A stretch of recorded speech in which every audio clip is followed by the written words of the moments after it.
m'a dit. Oui. Ça, c'est incroyable. Dieu m'a dit. Oui, Dieu m'a dit là. La Bible dit qu'ils s'élèveront des faux prophètes.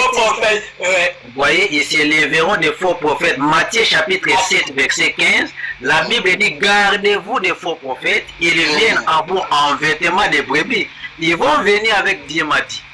Mais nous ne vient pas avec Dieu m'a dit. Je te pose une question encore. Il y a la sœur Brigitte, il a dit qu'il y a les sels de purification pour retirer les mauvaises énergies. Non. C'est quoi ça? C'est la sorcellerie. Les sels de purification, ça n'existe pas. Pourquoi? Parce que 1 Pierre chapitre 1, verset 17, la Bible dit, ce n'est pas par de l'or ou de l'argent que vous avez été rachetés. Pourquoi? Parce que l'argent, l'or, et les sels, tous sont corruptibles. Cela ne peut pas racheter, ce n'est que par le sang d'un agneau sans tache, et du monde, prédestiné, alléluia, avant la fondation du monde. Voyez? Et la Bible dit manifester. Quand on dit manifester, c'est-à-dire la mort à la croix nous a rachetés. Dieu a pris un corps, alléluia. Le mystère de la piété est grand. Vous voyez, la Bible dit Dieu a été manifesté en chair. 1 Timothée 3,16, c'est-à-dire Dieu qui est esprit. Selon Jean chapitre 4, verset 23 à 24, Jésus a dévoilé la nature du Père. Il dit Dieu est esprit. Mais c'est Dieu là qui est esprit. Il a pris un corps dans 1 Timothée 3,16. Il est venu. Eh bien oui, c'est lui, Jean chapitre 1, verset 14, la parole manifestée en chair. Il est venu lui-même.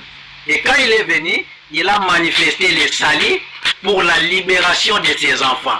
Donc la même chose, l'agneau qui était arrêté en Égypte, dans Exode chapitre 12, arrêté pendant 10 jours, examiné pendant 4 jours, et le 14e jour, l'agneau a été exécuté. Eh bien oui, Jésus aussi a été arrêté, exécuté pour notre salut.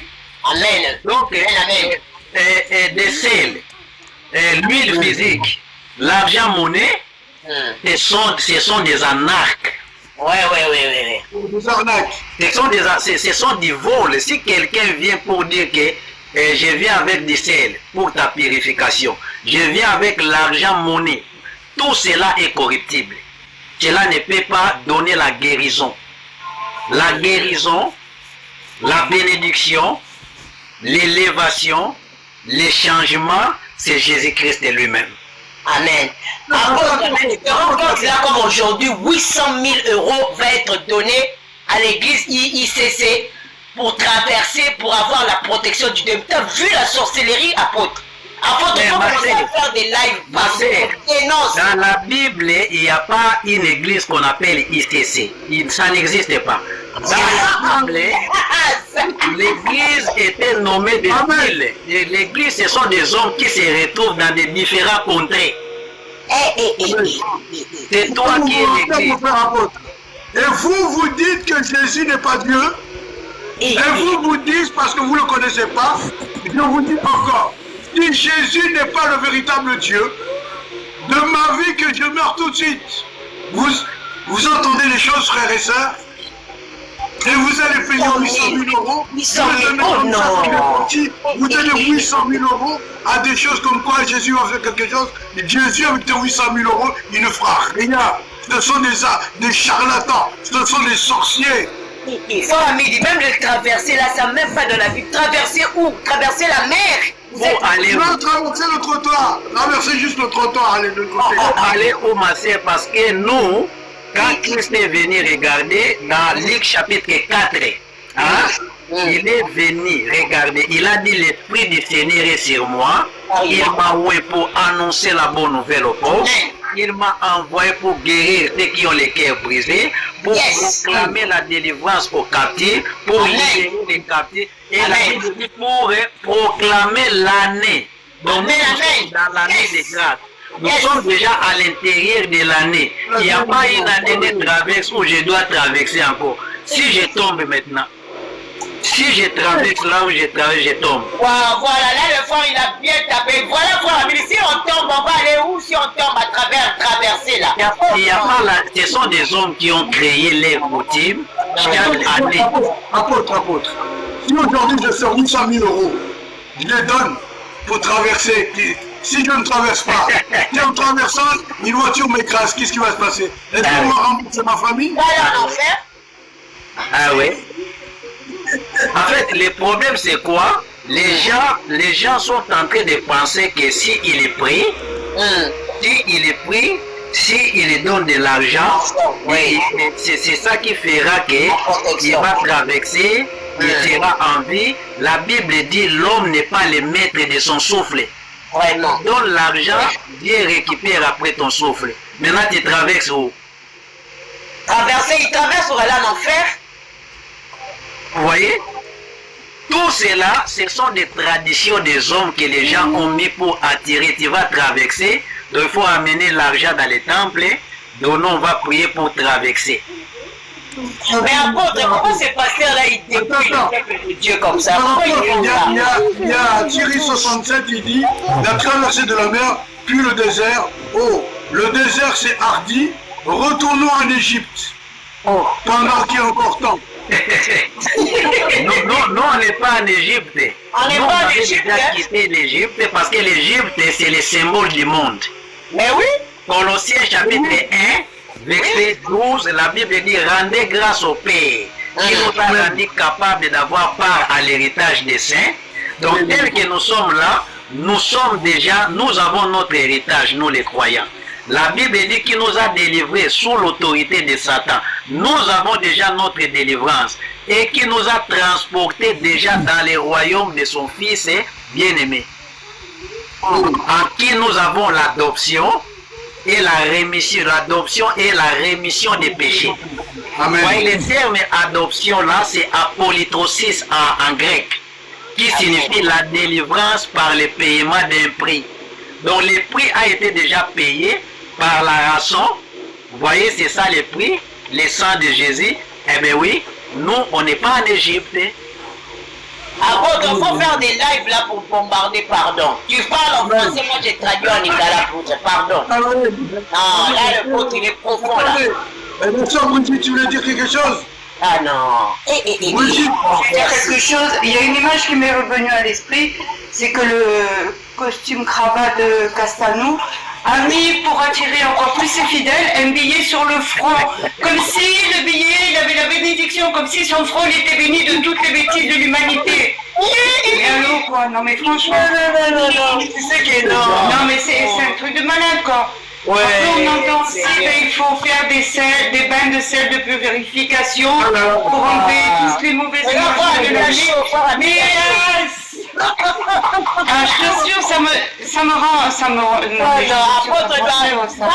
Tu vois, moi je garde le sel. Au Congo pour déraciner ces églises là. Non. Moi je garde le sel pour faire la sauce tomate. Je mets du sel dans ma sauce tomate. Je mets du sel dans ma salade verte et c'est trop bon. Merci Seigneur. Non mais La bougie elle va mettre du sel dans la salade. voilà. Frères et sœurs, ce que nous disons, c'est une réalité. C'est pas pour vous moquer de vous. Avec une histoire de 800 000 €. Ici, ces hommes-là, ils veulent s'enrichir sur ton dos. Arrête avec les 800 000 €. Et en France, ça dit pas, en France, c'est le double ce soir, c'est le double de 800 000. Le double, là, aujourd'hui même, ils vont récolter ça. Le mensonge. Le mensonge. Attendez, frères et sœurs, attendez. On va recevoir. Bonjour Nina Misamou. Bonjour. Bonjour Nina Moussamou. Après, on doit encore parler à lui, il nous ramène dans la parole. Lui, attends, ma soeur, attends. Bonjour Nina Moussamou. Sois la bienvenue. Comment vas-tu? Non, apparemment, bon. Vas-y, frère, continue à parler, frère et soeur. Bon, apôtre, je voulais demander à apôtre, pardon, vraiment, pourquoi ces gens-là, ils font ça? Pourquoi? Bon, la raison, Christ nous avait déjà donné la raison des choses que nous voyons parce que ce sont des signes précurseurs. C'est vrai. Oui, oui. Ce sont des signes précurseurs que les apôtres voulaient savoir. Ils ont demandé à Christ quel sera le jour de ton avènement et de la fin du monde. C'est ça. Or, le terme avènement, c'est ça qu'on appelle parousia ou épiphanie, qui signifie la venue. L'arrivée. Donc, avant l'arrivée, ma sœur, il faut qu'on puisse voir ces choses. Le scandale. Parousia épiphanie signifie avant que l'avènement de Jésus arrive. Amen. Eh bien, oui. Exact. Voilà. Eh bien oui, les croyants, nous à Yehoshua, on doit voir des choses comme des signes précurseurs de l'avènement de Yehoshua à Mashiach. Il dit, plusieurs faux prophètes s'élèveront et ils séduiront. Ça, c'est le fruit de la séduction. Tous ces pratiques-là, c'est la séduction de l'ennemi. Exact. Vous voyez, l'ennemi cherche à infiltrer, à mettre ces choses de pratique au milieu de l'église dans le but de pouvoir séduire les peuples de Dieu. Parce que leur maître, c'est lui qui est le grand séducteur, selon Apocalypse 12, 9. Il fit précipiter les grands dragons, les serpents anciens appelés les diables et Satan. C'est lui qui séduit toute la terre. Shalom. Shalom, shalom, ma soeur. Donc, apôtre, je voulais te demander, donc ça veut dire que tous ces faux ils ne sont pas du Seigneur. On laisse d'abord le frère apôtre finir. Oui, il n'y a pas de problème. Ok, Apôtre, je voulais dire, donc tous ces gens-là qui veulent ramener les gens de l'enfer, ils ne sont pas du Seigneur, c'est des ouvriers d'iniquité.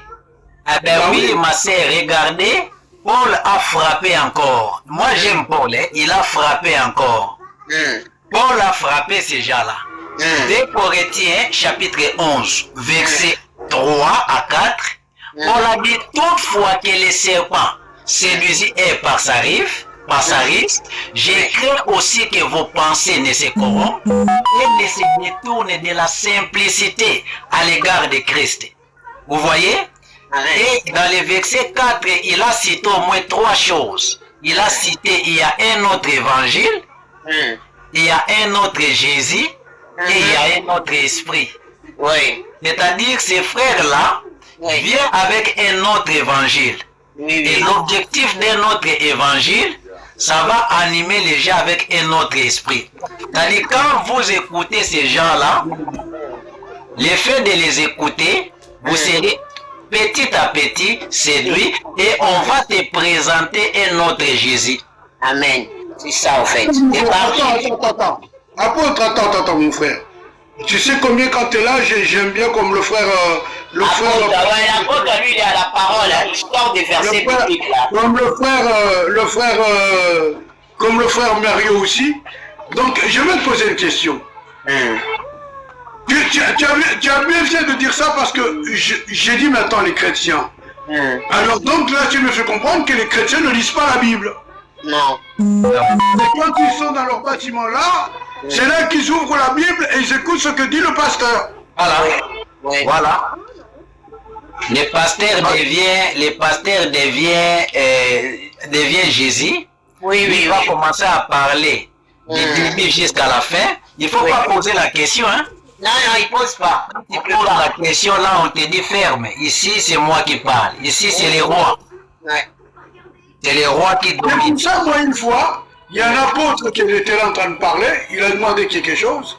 J'ai dit, dans la parole, il est marqué ça et ça. Il a dit, attends, il y en a un qui m'a sorti, il ne faut pas couper l'apôtre, il est en train de... Ou le prophète, il est en train de parler. Et là-bas, tu ne peux pas, hein. On peut pas. On peut pas. Mais alors, mon frère, est-ce que c'est là normal quand une question nous taraude, une question nous démange, une question nous torture dans notre cœur, pendant que l'homme a parlé sur ce sujet-là, de ne pas lui poser des questions? Oh, même dans l'église des apôtres, Paul a dit que lorsque vous vous réunissez, si quelqu'un a une cantique, une parole, que tout se passe dans l'édification. Vous voyez? Donc il y a toujours la liberté. Même que moi quand je prêche, si j'attends seulement un petit bruit, j'arrête. Oui. Je dois m'arrêter pour attendre des questions. C'est tu veux parler quelque chose, donc tout le monde est libre. Tout le monde a la liberté de s'exprimer parce que nous sommes un corps. Dans le corps, tous les membres doivent être en mouvement. Toi, tu ne peux pas empêcher la main de bouger. Tu peux empêcher. Et par la liberté que Christ nous a affranchis, hein? Ouais. Ne devenez pas l'esclave des hommes. Amen. Donc là, Pasteur, mon frère, je l'appelle pasteur, mon frère. Apôtre, non, lui, il faut l'appeler apôtre des nations. Non, mais j'ai compris, mon frère. Mon frère Peter, il y a une question que je me pose. Les chrétiens qui ne lisent pas la Bible, parce que moi, ce que j'ai découvert, la parole, il dit, quand vous dites prier, celui qui prie sans cesse, celui qui lit sans cesse aussi, n'est-ce pas? oui. Je ne comprends pas les chrétiens qui se disent, moi je vais aller au ciel. Jésus m'a fait une promesse qu'il viendra me chercher, mais si moi je ne dis pas la parole, si je ne jette même pas un œil à la parole, si moi tel que je suis, je jette même pas un œil, même pas un verset, qu'est-ce qui va arriver de moi? En fait, c'est ça vraiment, c'est une question vraiment que j'attendais, cette question-là. J'aime ces questions. En fait, tous les chrétiens qui ne lisent pas la parole, qui dépendent que des pasteurs, leur salut est en risque. Ils risqueront d'entrer en enfer. Pourquoi? Parce que, après avoir accepté l'évangile, Dieu nous donne maintenant sa parole pour nous sanctifier chaque jour. On doit comprendre cette parole. Maintenant, en se sanctifiant, nous allons petit à petit vers la perfection. Or, arriver à la perfection, c'est arriver au retour du Seigneur. Parce que quand le retour du Seigneur arrivera, c'est ça la perfection. Pourquoi? Parce que le corps que nous avons, ça va subir un changement. Philippiens chapitre 3, verset 20, la Bible dit, notre cité à nous est dans les cieux, d'où nous attendons comme sauveur le Seigneur Jésus qui transformera le corps de notre humiliation. C'est-à-dire, c'est la parole qui nous sanctifie pour nous amener vers la perfection qui est l'enlèvement. Maintenant, toi, tu ne lis pas la parole. D'ailleurs, tu vas prier comment? Voilà pourquoi il y a des prières. J'entre dans l'eau, je récupère ma vie. Qui t'a dit que ta vie est dans l'eau? Maintenant, tu entres là-bas. Si tu rencontres un crocodile là-bas, dans l'eau, on te mange. Terminé. Voilà pourquoi. Il y a un truc. Là, mon frère, tu veux te dire une chose très importante. Écoutez ce que dit le frère parce que c'est très important. Ça veut dire que quand tu lis la parole, non seulement tu t'anctifies, mais tu deviens à la stature parfaite de Yeshua HaMashiach. Plus tu vas lire la parole, plus tu sanctifies, plus tu es sanctifié, tu vas arriver à la stature parfaite de Yeshua, de Jésus-Christ. Eh oui. Si tu lis pas la parole, bah, je sais pas moi, je sais rien. Mais c'est ça même, c'est ça papa me dit, le rôle de l'église à l'église, sur la terre. Jésus a répété ça plusieurs fois dans la Bible. Je peux vous interrompre 2 petites secondes, pardonnez-moi. Apôtre, à qui t'as dit papa? Hein?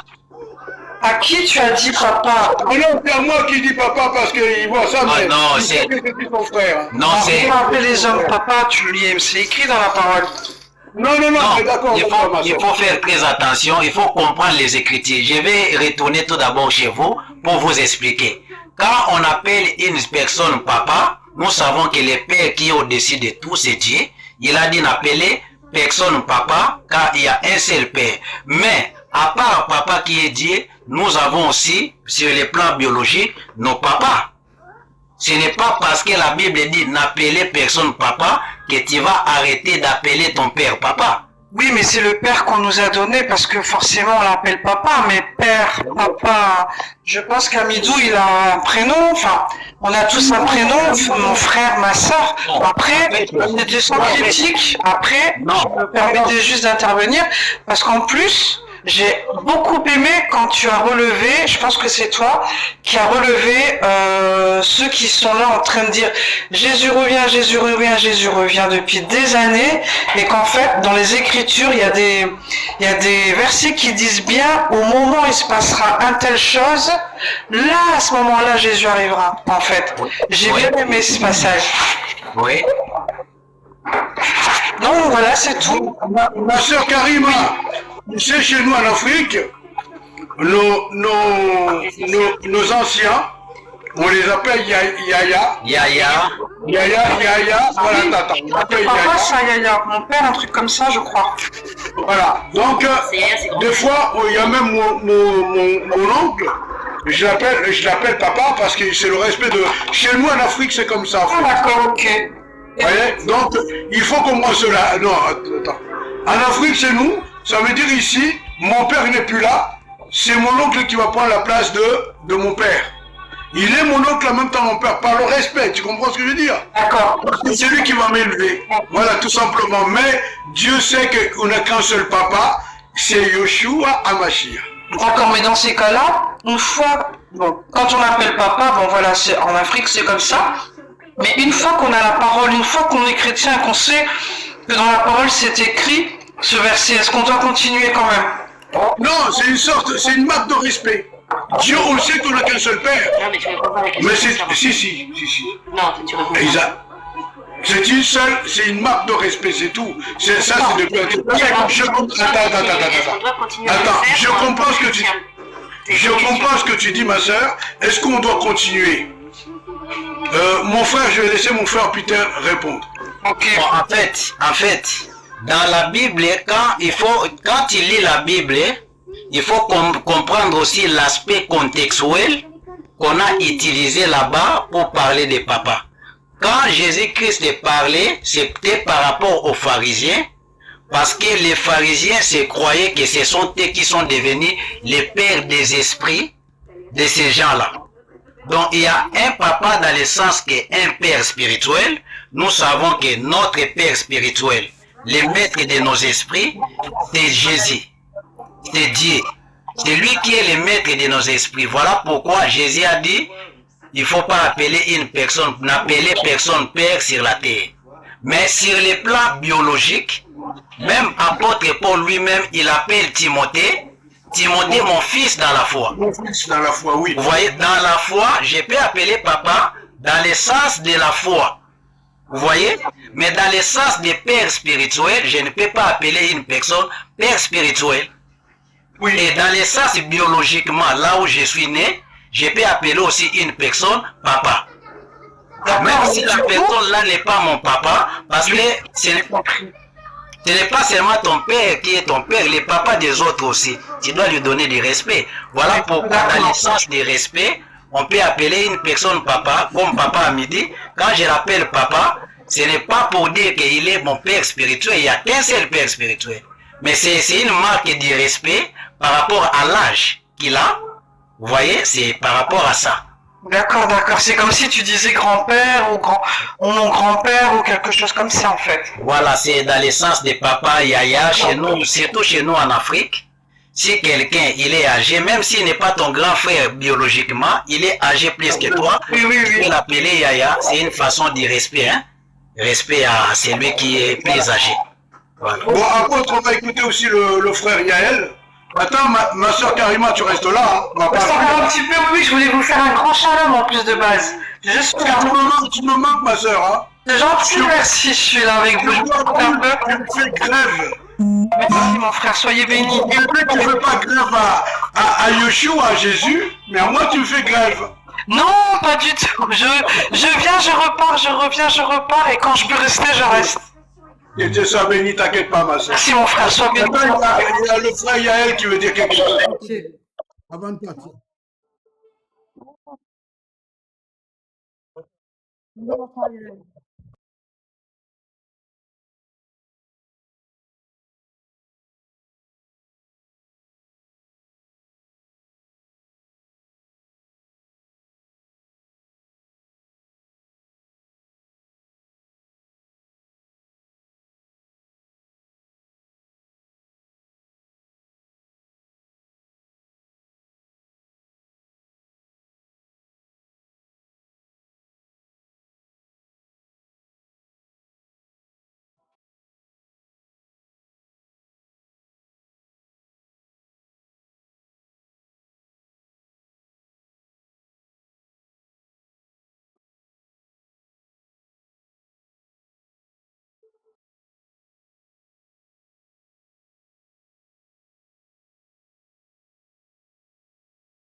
Attends, je continue ce que tu dis. Voilà. Ah ouais, regarde ma soeur. Carrément, les jeunes prophètes actuellement, comment peuvent-ils dire à quelqu'un de plus âgé de les appeler père? Non, là, après, là, c'est pas normal. Voilà.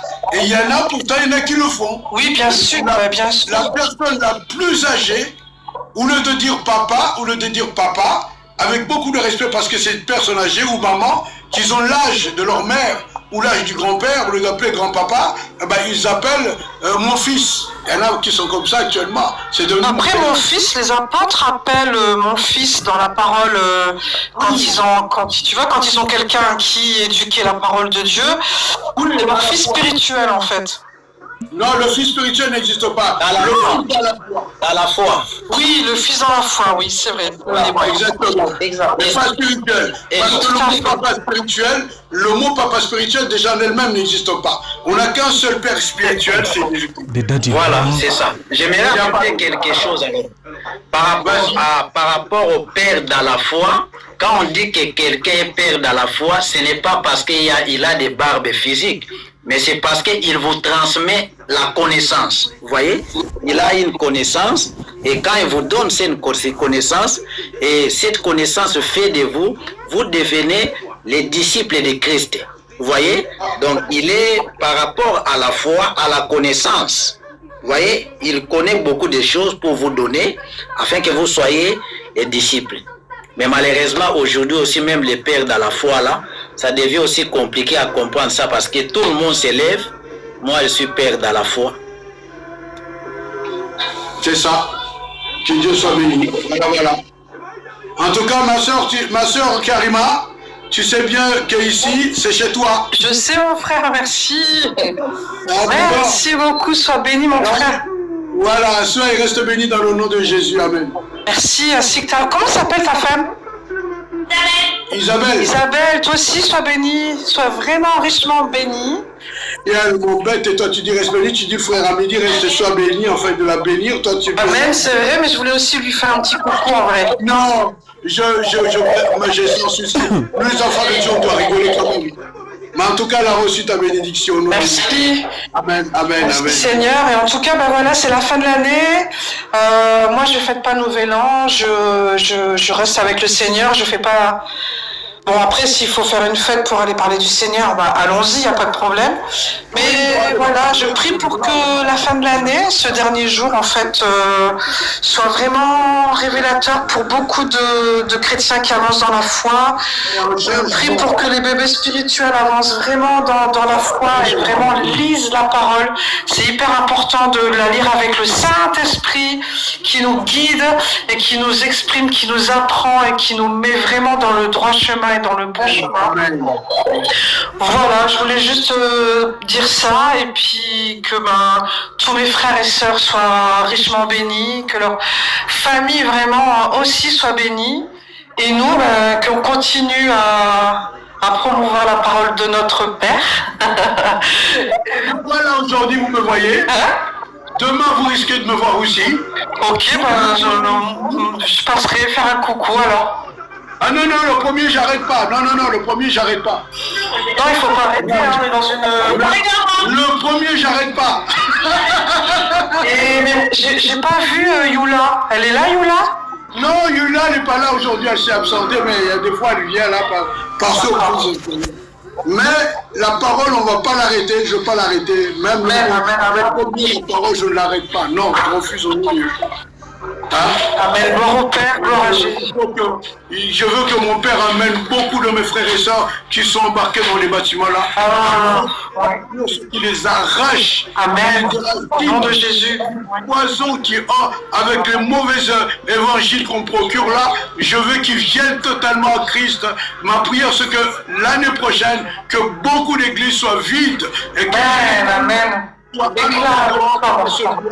nom de Jésus. Amen. Au nom de Jésus, je déclare Comme toi, mon frère. Je déclare que justement, que tous ces chrétiens qui sont dans les églises en pensant voir Jésus, que les chaînes soient brisées pour l'année prochaine, ces chaînes soient brisées au nom de Jésus et que les yeux, que le Père puisse ouvrir les écailles de toutes ces personnes au nom de Jésus, mon frère, au nom de Jésus.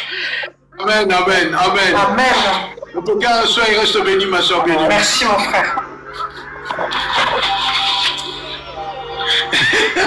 Amen. Qu'elle soit bénie en tout cas, ma soeur. Comme je te dirais toujours, Karima, c'est avec toi. Les premières personnes que j'ai commencé, c'était là, Karima. Amen, c'est vrai. Ça fait un moment, Amen, amen. Il y en avait plein d'autres que je ne vois plus. Et ainsi, ça rajoutait d'autres. D'autres, ils m'ont laissé de côté, mais je continue toujours. Nous reviendrons, mon frère, on revient toujours, on se quitte comme ça, on est toujours ensemble. Voilà, quand je dis là, si Dieu permet qu'il y en a 2 ou 3 personnes là qui écoutent, déjà, il est là. C'est tout. Il est là. En tout cas, c'est une joie, ça m'encourage beaucoup, ma soeur Karima. Et merci encore pour la grâce. Merci encore. Que Dieu gloire à Dieu, gloire à Dieu, gloire à Dieu. Et reste entre les mains du Seigneur. Fais ce que Jésus te demande, tout simplement. On ne peut pas voir un homme de Dieu. Un homme de Dieu reste un homme de Dieu. Il ne peut pas te donner la vie. Même si tu meurs, il ne peut rien te donner. Jésus seul a le pouvoir de toutes choses. Au nom de Dieu. Amen. Amen. Oui, mon frère Yael, tu voulais dire quelque chose? Oui. Ah oui.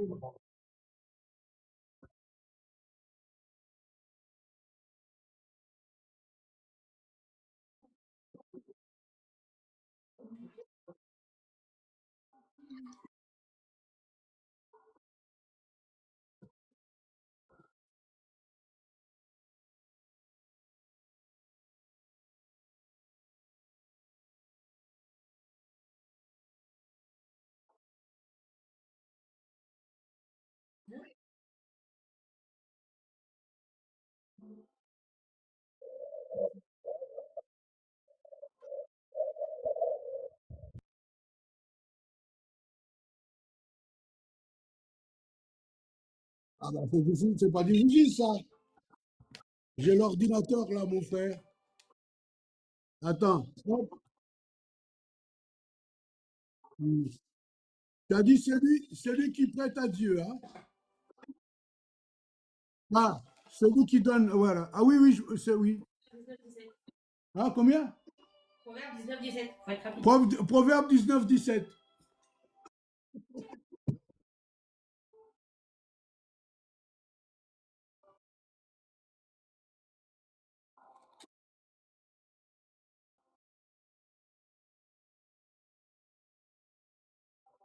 C'est ça.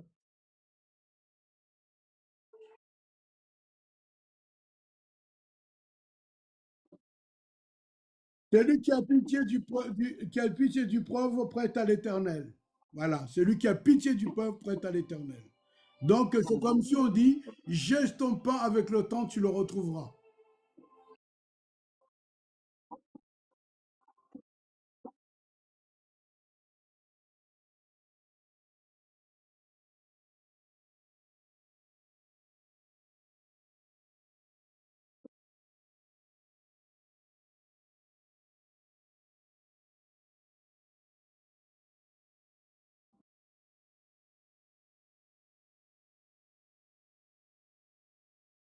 Oui.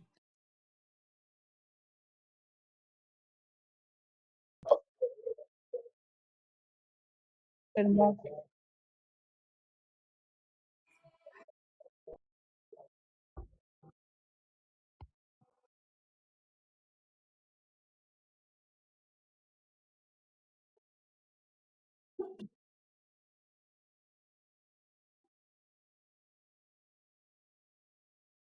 Amen.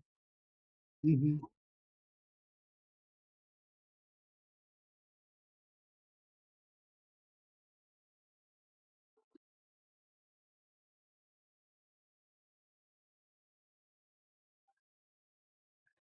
Amen, mon frère, c'est important, vraiment, tu fais bien de le dire. C'est tellement vrai, malheureusement.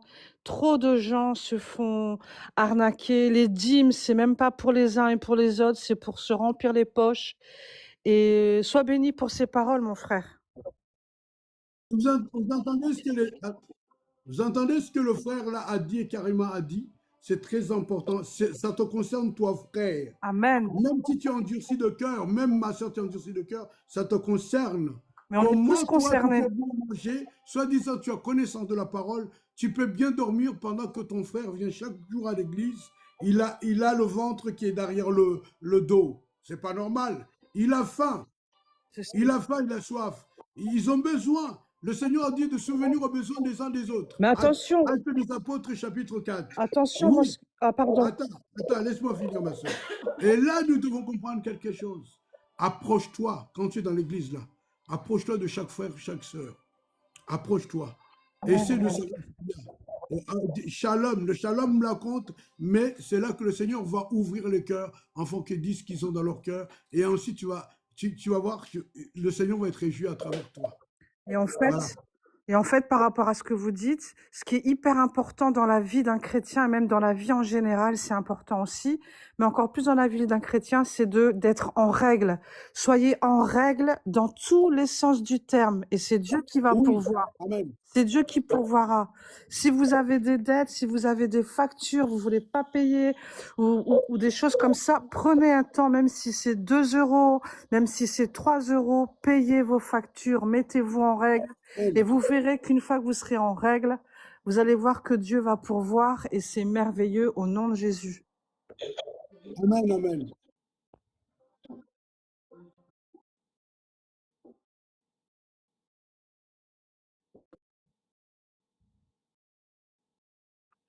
Oui. Amen.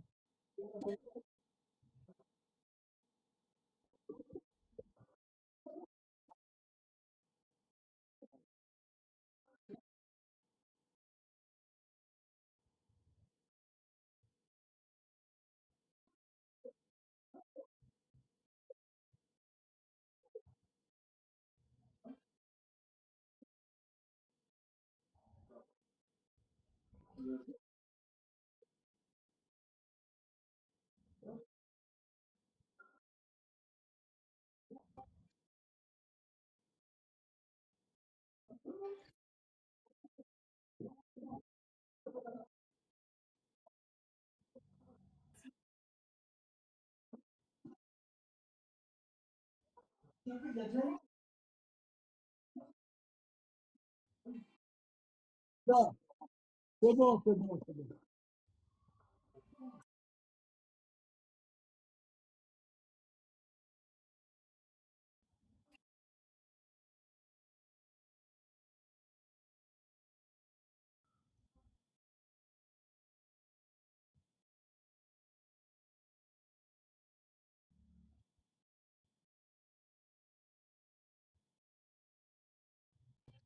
Amen.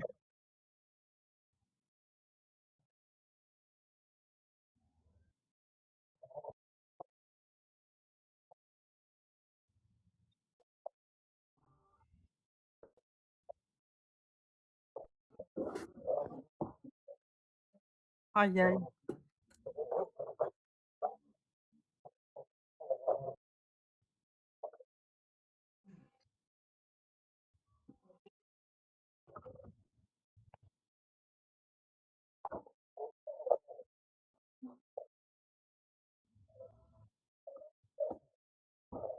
Ah, mais tellement, mais tellement.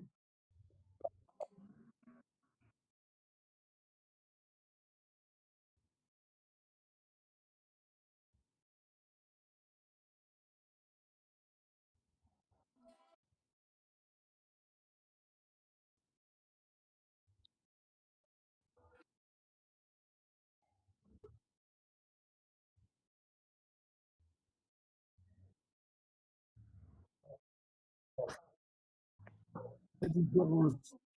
Amen.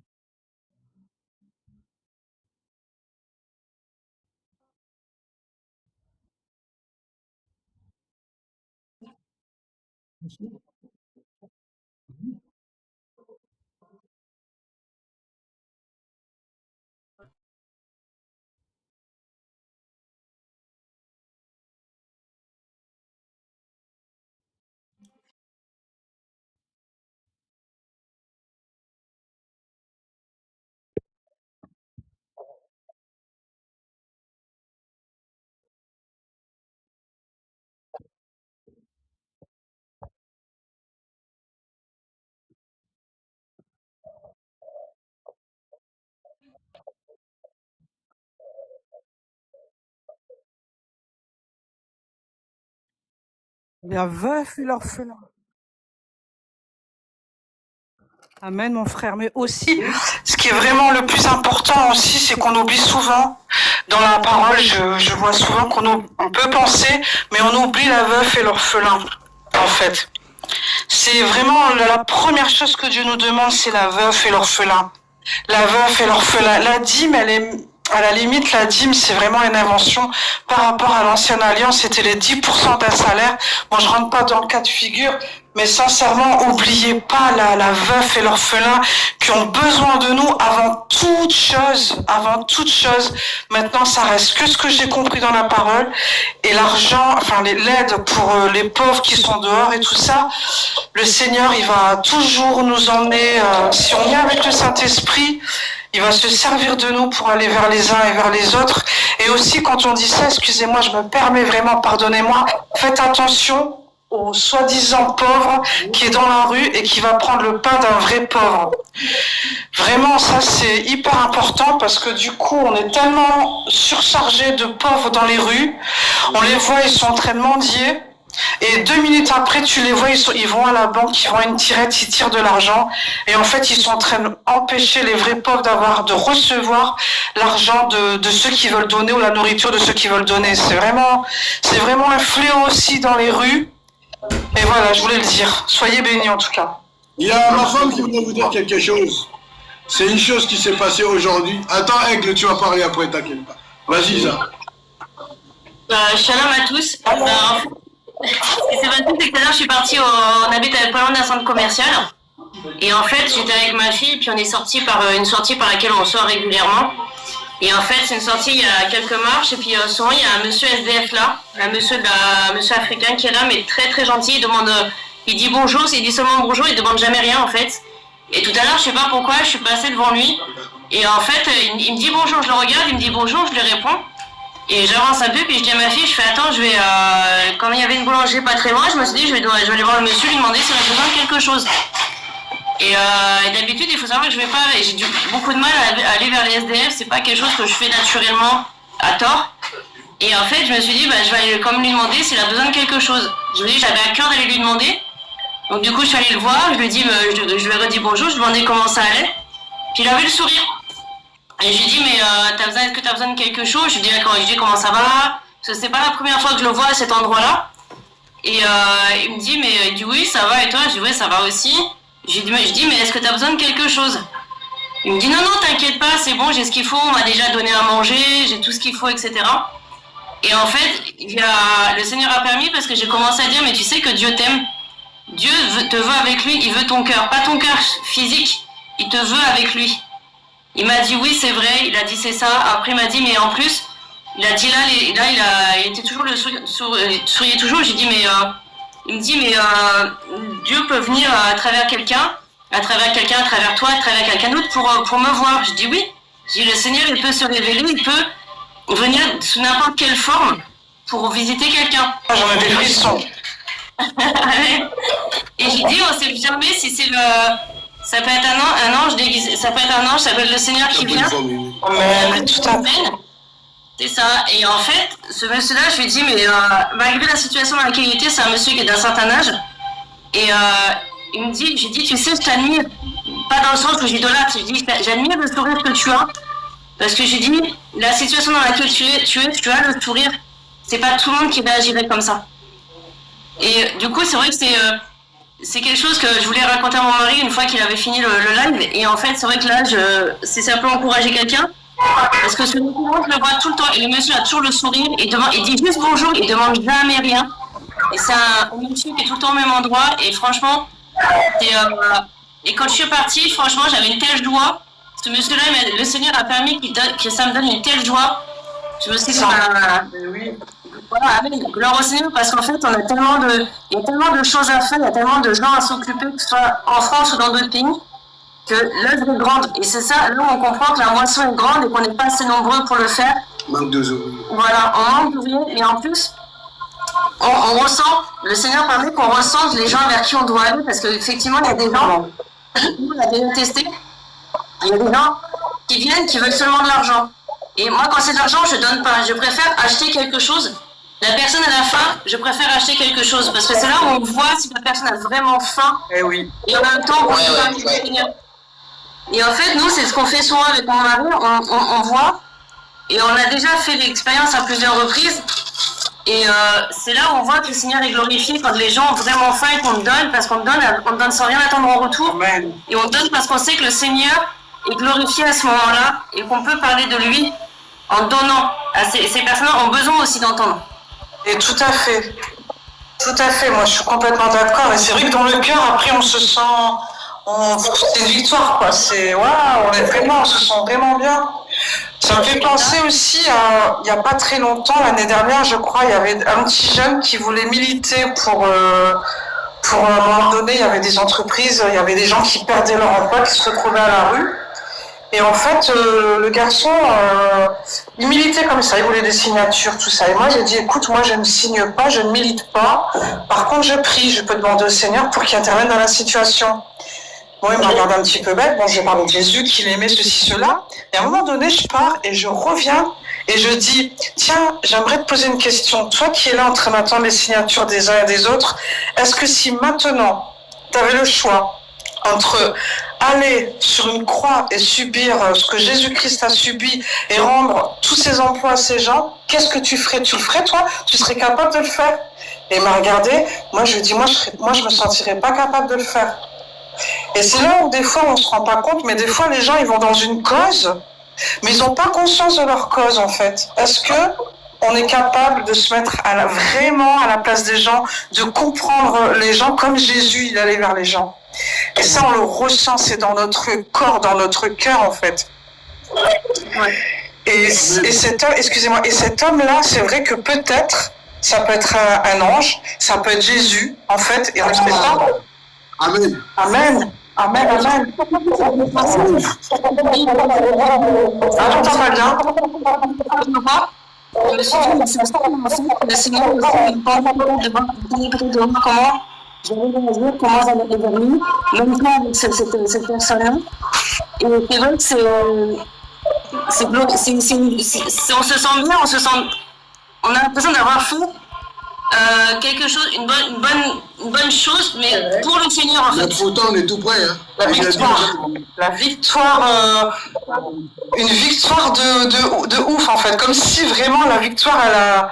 Oui, je comprends ce que tu ressens. C'est une joie, c'est un esprit pour le vivre, c'est pas pour le comprendre. Ouais. Amen. On va attendre l'aigle, le frère aigle. Comment vas-tu? Ok, je dois poser une question pour juste savoir certaines des choses. Vous avez parlé de la dîme. Pour vous, on ne doit plus payer la dîme ou... La dîme ne doit pas être payée. Non. Et pourquoi? Parce que c'est Malachie. Malachie était sous la loi ou sous la grâce? C'est le dernier livre de l'Ancienne Alliance. Voilà. Donc c'est le dernier livre de l'Ancienne Alliance. Donc aujourd'hui, montre-moi dans le Nouveau Testament, l'aigle. Je te défie à me montrer dans le Nouveau Testament où Jésus a dit qu'il faut payer la dîme. Et la veuf. On dit de payer la dîme. Ah non, c'est la veuf et l'orphelin. C'est la veuf et l'orphelin. Attends, laisse-le prendre. Ok. Dans la Bible, il n'y a pas d'écriture, il n'y a pas de test qui atteste qu'on doit... Attends, aigle. Je te dis, je te mets au défi de me montrer dans la Nouvelle Alliance où c'est marqué que nous devons payer la dîme. Je n'ai pas marqué. Alors pourquoi tu payes la dîme? Non, mais parce que Jésus, nous suivons Jésus. Et donc, non, c'est pas suivre Jésus. Payer la dîme, c'est pas suivre Payer la dîme, amener les apôtres. Bon, tu t'es allé, hein? Ok, bon, pour vous, c'est quoi la vie chrétienne? La vie chrétienne. Et attends, on va aller discuter ça. Oh là là, non, c'est pas cool ça. On était tellement dans un bonheur de joie. Pardonnez-moi. Écoute-moi, Aigle, on va discuter ça un autre jour. On est là pour parler de la grandeur de Dieu, pour parler de ce qui concerne Dieu, ce que nous devons faire pour cette fin d'année. Donc tu viendras demain, tu poseras la question. Parce que là, on va bien parler, d'accord? Il n'y a pas de souci. Ben, je sais où tu veux en venir. Et je sais quel club tu as parti exactement. Mais je ne le dirai pas tout de suite, d'accord? Hein? Je sais de quelle équipe tu fais partie. J'en ai déjà monté pour descendu. Mais je connais tout ça, ne t'inquiète pas. D'accord? Tes questions, je connais déjà. N'inquiète pas, là.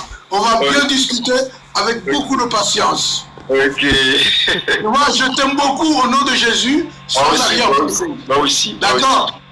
Tu viendras. Mais amène pas toute l'équipe, hein. Non, moi seul. Voilà, viens tout seul, on va parler de la Bible. Ok, il n'y a pas de souci. Ok?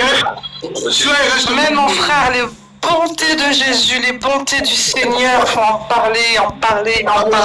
Ça nous édifie de parler de l'amour de Dieu, plutôt d'être toujours dans et ceci et cela. Pour une fois, réunissons-nous et aimons le Seigneur vraiment, chers frères et sœurs. Moi, attends, avant que la sœur Brigitte parle de ce témoignage, moi j'ai quelque chose à vous dire. Moi, avant qu'il m'arrive ce qui m'est arrivé, bon, vous le savez tous, bah, j'étais quelqu'un qui évangélise beaucoup. Je suis quelqu'un qui évangélise beaucoup, la preuve, je le fais encore. Bah, un jour, je suis dans le même endroit où j'allais. J'allais avec mon épouse là où elle est passée. Je passais comme ça. Et puis, je vois un père et son fils. Mon cœur était un peu... Mais j'étais... Dans un sens, le Seigneur me faisait ressentir ce que les deux personnes, le père et l'enfant, ressentaient.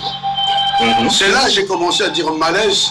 J'ai dit à mon épouse, j'ai regardé, est-ce que dans ton sac, je l'ai regardé, je dis, est-ce que dans ton sac là tu as de la monnaie? Elle m'a dit oui. J'ai dit, va chercher du pain, va chercher des sandwichs et va chercher à boire. Elle est partie chercher du pain à boire. Elle m'a dit, tu veux que je le donne? Parce qu'elle voulait le donner elle-même. Elle a compris, tu sais, entre nous, on dit, nous formons un seul corps, n'est-ce pas? Nous sommes un en Jésus-Christ. Elle a compris tout de suite, elle a été le faire. Et puis, quand il a donné, regarde, ma réjouissance de mon cœur, c'est le petit. Ah oui, c'est le garçon. Le petit, dès que ma femme lui a ôté, il lui a donné le pain, Il a regardé son père, il lui a donné à boire, l'enfant regardait son père. Savoir si il Il avait a dit, vraiment faim. il a regardé en même temps, dit, papa, c'est pour moi. Non, rien que dans le regard. Voilà. Il a direct le Voilà. regard. Il disait, Rien que le regard, ça l'a réjoui son cœur. ton père, il a dit oui. Vous comprenez? C'est très important. Et rien qu'avoir dit ça, le regard de l'enfant. Ça se fait que ça faisait 2 heures ou 3 heures que l'enfant n'avait pas mangé. Et le père aussi ne savait pas ce qu'il allait lui donner. Moi, c'est le geste de l'enfant qui m'a marqué. Tu m'étonnes. Cet enfant, non, c'est pas possible. Si tu n'as pas l'amour de Dieu, tu ne peux pas comprendre. Non, c'est impossible que tu comprennes si tu n'as pas l'amour de Jésus. C'est vrai, tellement vrai, de toute façon. Cet enfant, rien que par son sourire et son regard avec son père, il témoignait d'amour. Ah, c'est beau. Le père lui a dit, il a posé, je peux manger? Elle a dit oui. Mais quand elle a mangé, c'était avec le sourire. Je vous dis, hein, le sourire du cœur. J'étais tellement touché, frères et sœurs.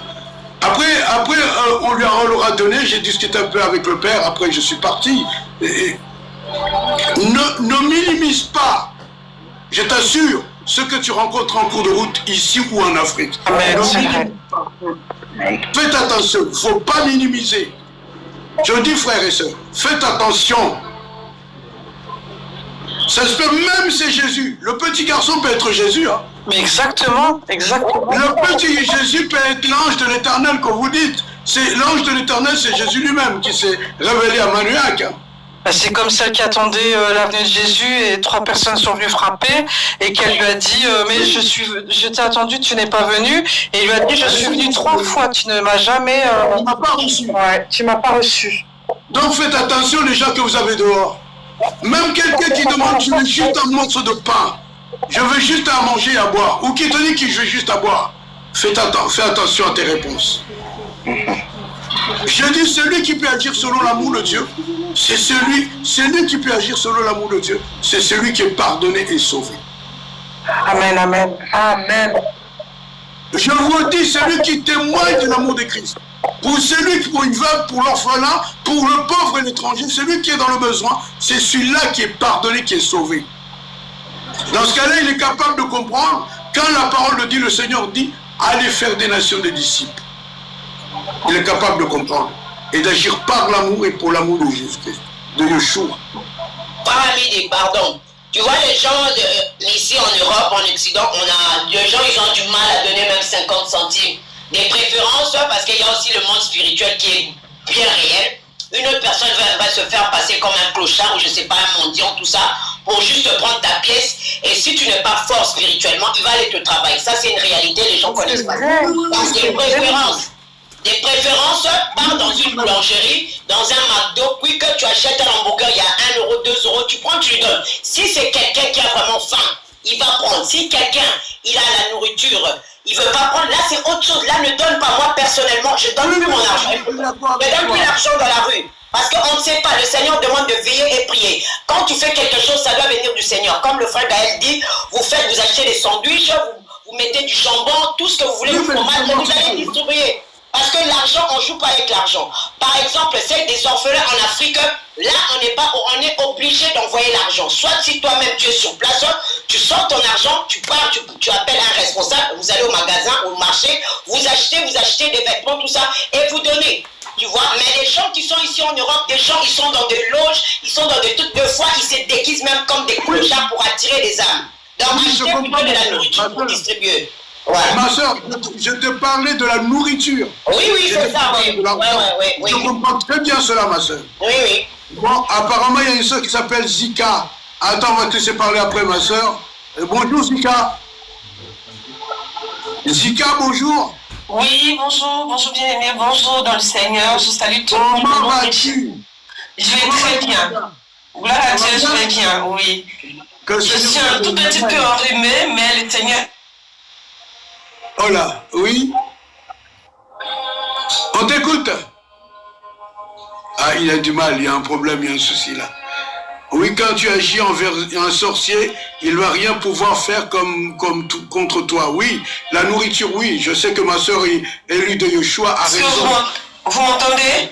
Là, on t'entend, oui, vas-y. Voilà, donc je disais, je suis un tout petit peu enrhumé, mais le Seigneur a fait grâce. Non.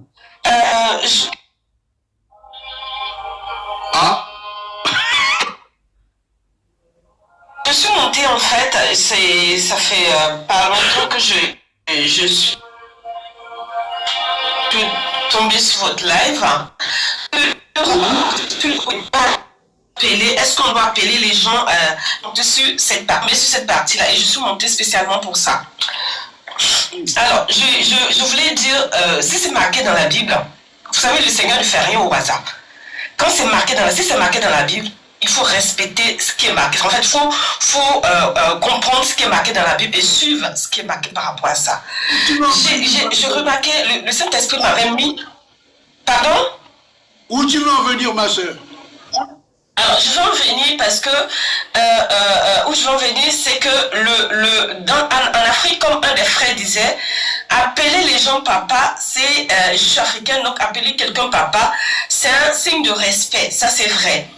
Le truc, c'est qu'au jour d'aujourd'hui, tous les gens sont sur des pasteurs, enfin, toutes ces personnes-là, l'être humain les appelle automatiquement papa. Qui est signe de respect. Pardon? Non, mais ces gens-là, je ne les appellerai jamais papa. Alors, il faut faire attention, parce que, en tant qu'Africain, appeler quelqu'un papa, ça dit oui papa, c'est un signe de soumission, automatiquement un signe de soumission. Ma soeur, non. Là, je ne suis pas d'accord avec toi. Ce n'est pas un signe de soumission. Ici, on te parle... C'est respect et soumission. Alors, je suis... Tu te soumets, c'est que ton père... Je ne me soumets pas. Mon père me soumets, donc je me soumets à mon père, donc la personne...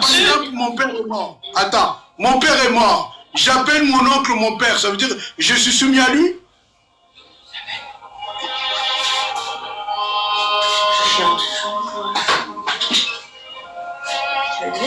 Allô? On n'est pas ici pour débattre, donc... Bon, à midi. Oui. Je t'aime là. J'aime là. C'est Maurice. Alors, Non, j'arrête de parler. Là, c'est bon. Je ne vais pas y parler. Non. Ça y est, c'est bon. Voilà. Donc, il faut arrêter, il faut comprendre ce qu'on dit ici. On est des enfants de Dieu. Vas-y, ma soeur Brigitte, tu peux dire un mot, tu veux dire un mot? Oui, je voulais faire un témoignage aussi dans le même sens que... Vas-y, ma soeur. Dans le même sens que ma soeur Isabelle. En fait, j'ai vécu une aventure et je pense de tout mon cœur, en toute humilité, parce que je ne suis pas Dieu. J'ai vécu la visitation du Seigneur, je m'explique. J'étais au métro et il y avait une personne très bien habillée, voilà, par rapport à tout ce que tout le monde pense, qui vient vers moi, qui me demande de l'argent. Alors, il m'aborde très poliment, Madame, bonjour Madame.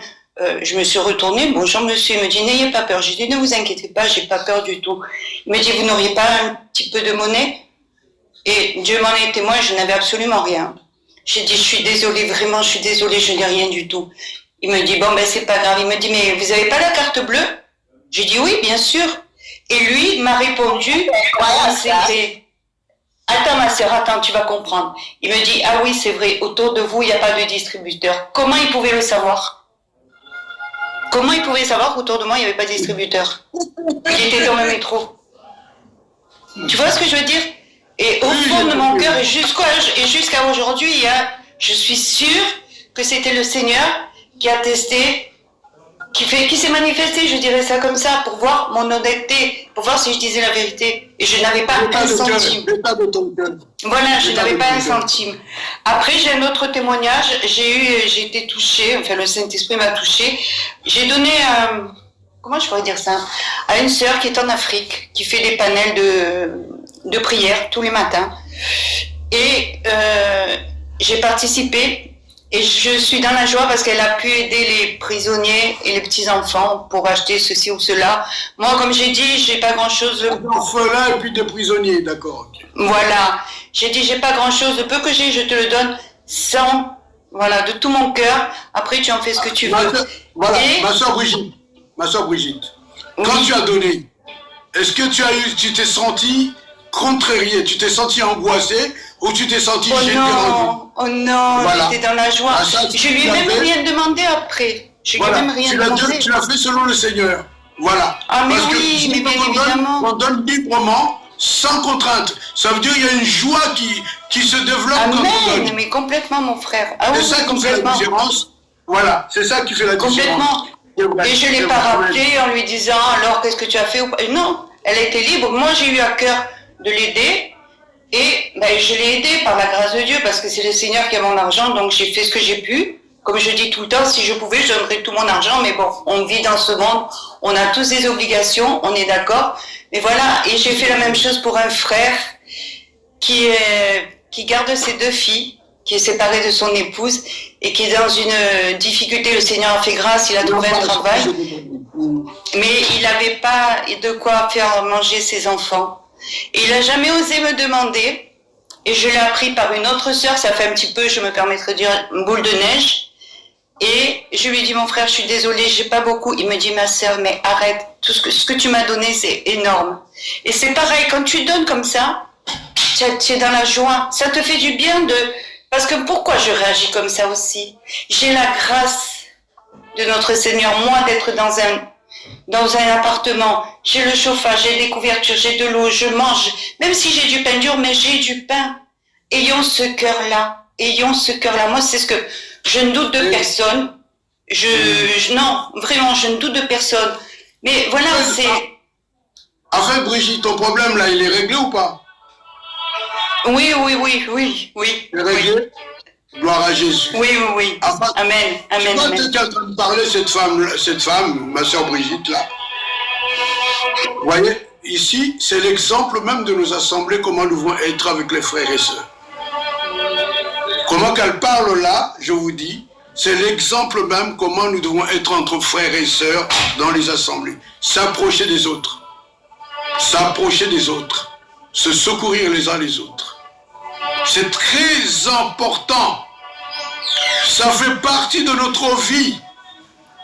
Le Seigneur, dans la parole Actes des Apôtres, chapitre 4, il a dit, il n'y avait aucun indigent, aucun pauvre. Alors je vous pose la question. Tiens, apôtre, allume ton micro. Apôtre, allume ton micro. Apôtre, t'es là? Oui. Voilà, mon frère apôtre. Comment se fait-il, dans Actes des Apôtres, si je prends Actes des Apôtres, tu vas comprendre. Écoute, frère, je vais le lire pour que tout le monde soit au courant, que les chrétiens aujourd'hui, que nous puissions réellement agir selon Dieu. Actes des Apôtres, chapitre 4, verset 32. Parce que j'aimerais bien entendre cela dans tous les assemblées. Hein. La multitude de ceux qui avaient cru n'était qu'un cœur, qu'une seule âme. Nul ne disait que c'est bien lui appartenait en propre, mais tous étaient entre communs. Les apôtres, etc.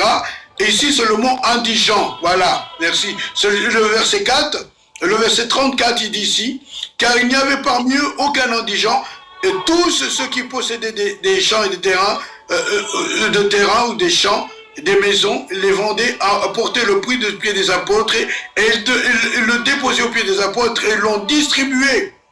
On l'a distribué à chacun selon qu'il en avait besoin. Mon frère apôtre, dis-moi, comment se fait-il que cela on ne trouve pas dans les églises actuelles? Ah oui, parce que ils ont changé ça. Ils ont changé ça. Normalement, l'église des apôtres fonctionnait comme ça. C'est-à-dire, on donnait selon les besoins de chacun. Bon, j'aime trop appeler les gens, je dois, moi là, même les frères là qui sont, je les appelle. Bon, le frère à midi. Le frère à midi, voilà, je vais m'habituer. Ça va me créer des problèmes. Frère à midi. Donc, ça, c'est les fondements des apôtres. Éphésiens 2:20, c'est comme ça que l'église des apôtres fonctionnait. Or, la Bible dit, nous avons été édifiés sur ces fondements-là. L'enseignement des apôtres et des prophètes. Normalement, on devait retourner à pratiquer ce que les apôtres pratiquaient, connaître les besoins des gens, parce que parmi les disciples, il y avait des indigents. Il y avait des gens qui n'avaient pas de moyens. On distribuait, voilà, des pauvres. Mais aujourd'hui, ça a changé. Pourquoi? En fait, c'est seulement la tradition des hommes. Vous voyez? En fait, le problème, c'est quoi? C'est aussi l'influence des catholicismes romains. Ils ont été donc, voilà, vers l'année 325, je crois, où Constantin, c'est lui qui a établi l'histoire des cultes, les pasteurs, les clergés. C'est à partir de cela, nous avons quitté ces fondements.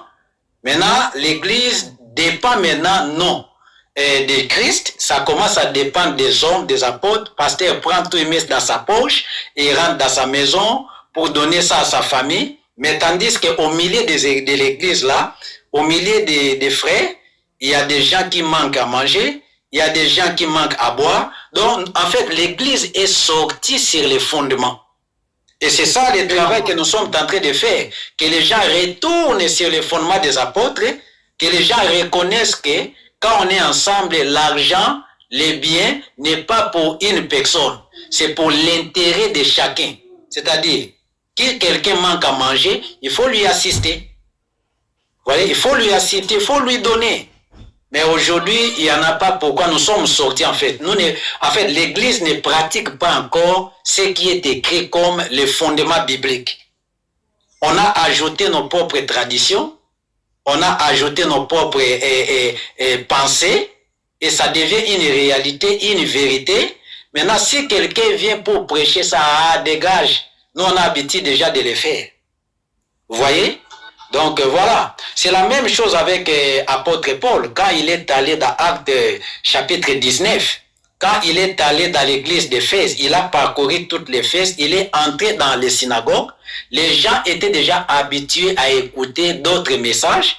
Et quand il a présenté les messages du royaume, les gens étaient persuadés et endixés parce que pour eux, la vérité, c'était ce qu'on leur prêchait. Et c'est ça notre problème aujourd'hui. On a quitté vraiment les écritures sacrées, on commence à faire autre chose. Donc c'est ça le problème.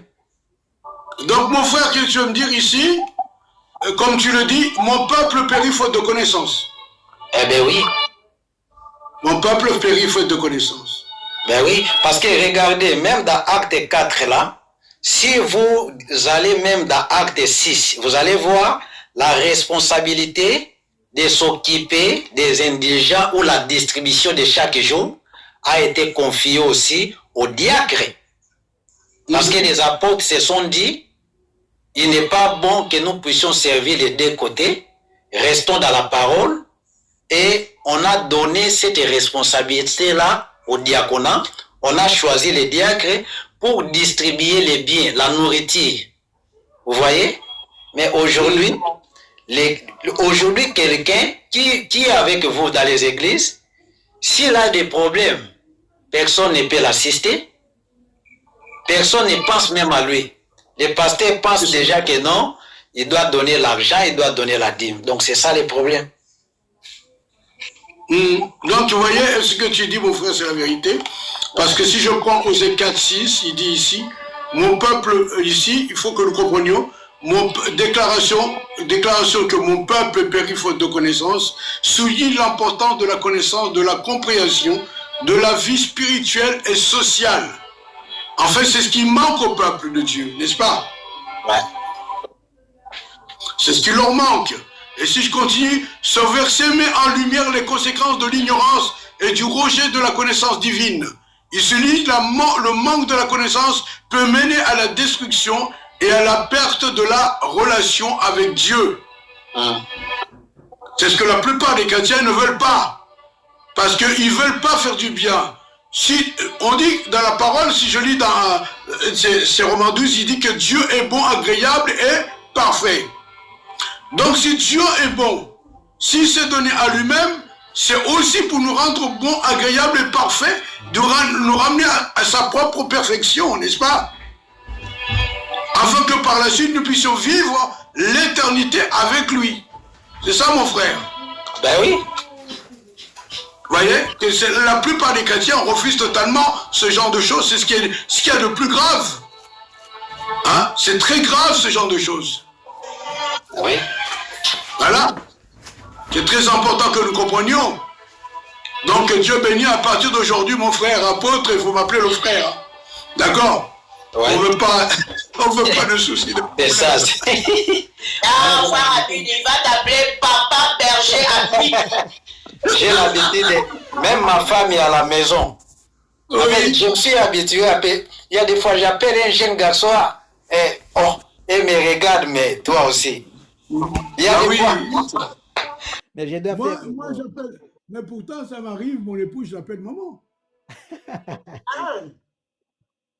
Bah oui. C'est par respect, hein, frère Amidi, c'est par respect que l'apôtre vous appelle.